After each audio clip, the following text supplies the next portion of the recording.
Fantastic. The XL100 is the best set I've seen. The color in the XL100 is excellent. You just sit there, pop it on with the instant on, sit back and watch it. These top TV cameramen rate new RCA XL100 color TVs. The XL100 has snap. This is when the picture literally jumps out of the set. Over 50% more senior TV cameramen own RCA than any other color TV. Snap. The XL100 gives me that. The big news continues now on KNXT Channel 2 with Walter Cronkite reporting from New York. From CBS News headquarters in New York, this is the CBS Evening News with Walter Cronkite. And in Washington, Eric Severide, Daniel Shore, Fred Graham, Bruce Morton, Dan Rather, Richard C. Hotlet at the United Nations, Bruce Hall at Cape Hatteras, North Carolina, and Morton Dean at CBS News Space Headquarters in New York. Good evening. Well, the Skylab 2 astronauts have returned safely to Earth, and we'll have more on that later in this broadcast. Meanwhile, in Washington, Vice President Agnew has asked the House of Representatives to investigate fully the charges against him, in effect asking for an inquiry that could be the first step in an impeachment proceeding, although Agnew did not put it that way. The Vice President acted shortly after Attorney General Richardson announced that the Agnew case will go Thursday to the federal grand jury investigating political corruption in Maryland. Our correspondents in Washington have the details. Agnew met with House leaders of both parties for an hour and a quarter in the Speaker's office as curious reporters and equally curious congressmen milled outside. Then the leaders walked onto the floor of the House. Speaker Albert took his seat and the clerk read Agnew's letter.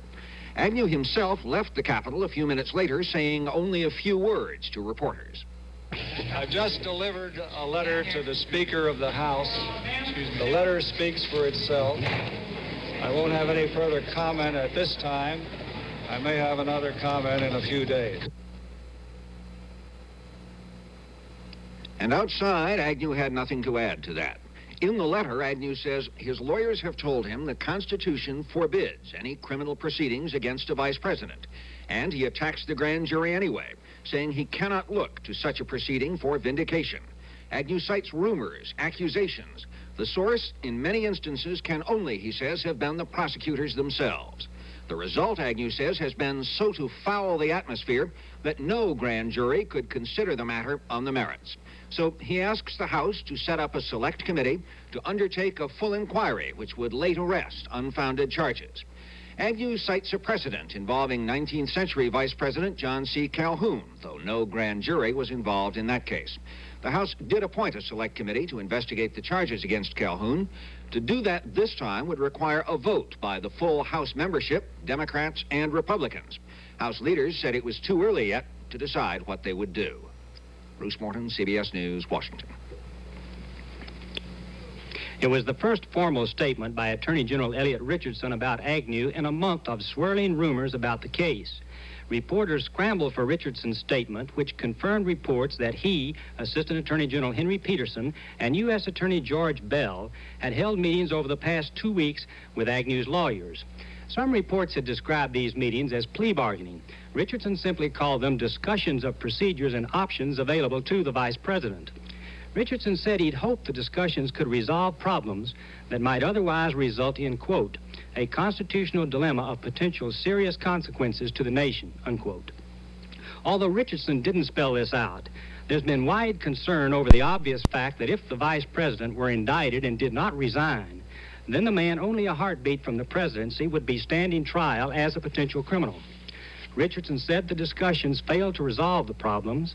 Thus, he ordered the case to go to the grand jury, which he emphasized would act as an investigative body. This apparently leaves open 3 options. The grand jury can dismiss the charges for insufficient evidence. It can indict Agnew on criminal charges. Or it can send the evidence to the House of Representatives to be used in the kind of impeachment investigation that Agnew himself requested today. Fred Graham, CBS News, Washington. The President met with the Vice President today, their second such session in less than a week. When today's meeting was over, the White House indicated no resignation had been offered, none had been sought. The President waited to make a statement until after it was formally announced that the Vice President had asked the House of Representatives to undertake a full investigation.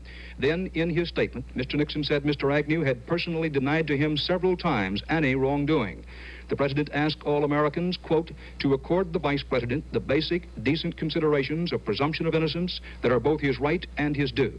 Mr. Nixon went on to say, again, quote, during these past 4.5 years, the Vice President has served his country with dedication and distinction, end of quotation. As was the case in his recent news conferences, the President's statement tonight makes no mention of Mr. Agnew's service as an elected official in Maryland before he became Vice President. Those years are the ones reportedly upon which the investigation of Mr. Agnew has concentrated. Dan Rather, CBS News, Washington.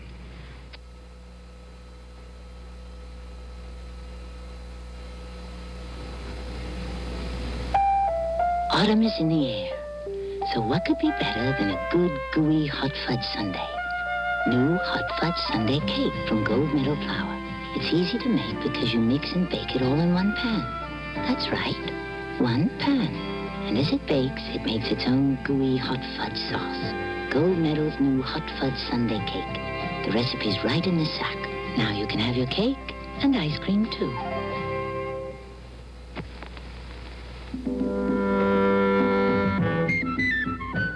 They're after you. They're out to get you. Thousands of them. When they surround you with insurance policies, you need help. And there's a guy looking to help you. An independent agent who can lead you out of the jungle. So see the pro where you find this symbol.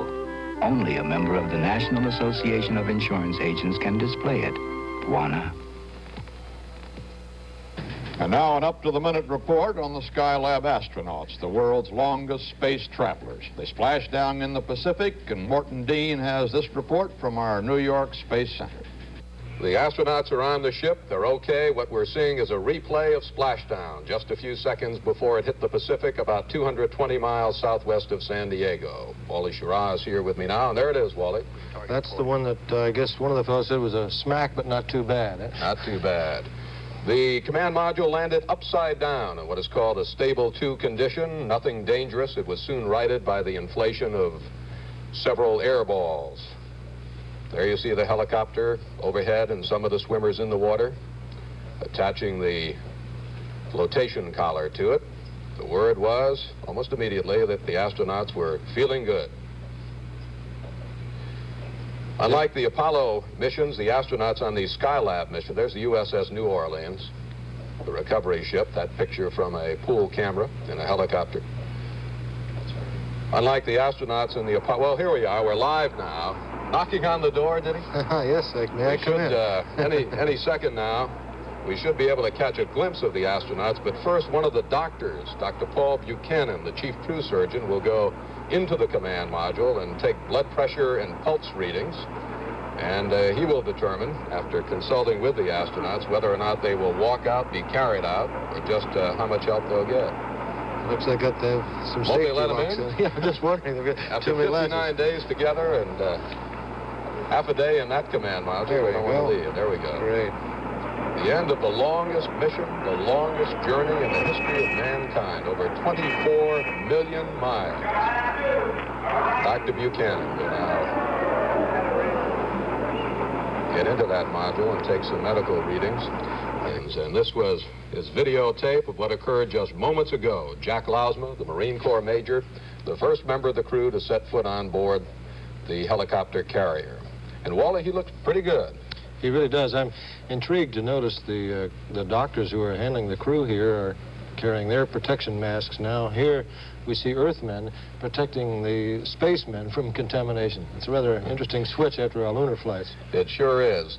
They have a forklift there that has raised a platform up to the hatch, so the men, all they have to do is walk 4 or 5 steps out, and there are chairs out there. Here comes Owen Garriott, the smallest member of this crew.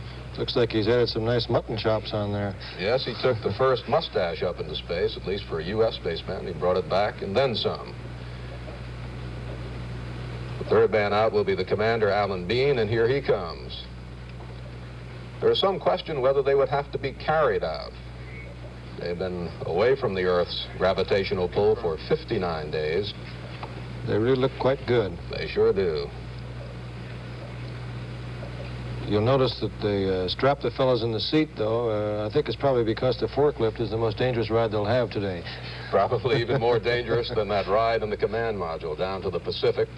We might repeat that the USS New Orleans is on station in the Pacific about 220 miles southwest of San Diego, and there they go aboard the forklift. 6 or 7 hours of medical examinations awaiting them, although NASA physicians have said that if they're too tired or don't want to go along with the plan for those examinations, they might cut them short, and then tomorrow pick up with the rest of them. The ship will take the men into San Diego. The men will stay aboard the ship tomorrow night, and they'll be flown to Houston, Texas on Thursday, arriving there late in the day. For Wally Schirra and Morton Dean, that's it from CBS News Space Headquarters, New York.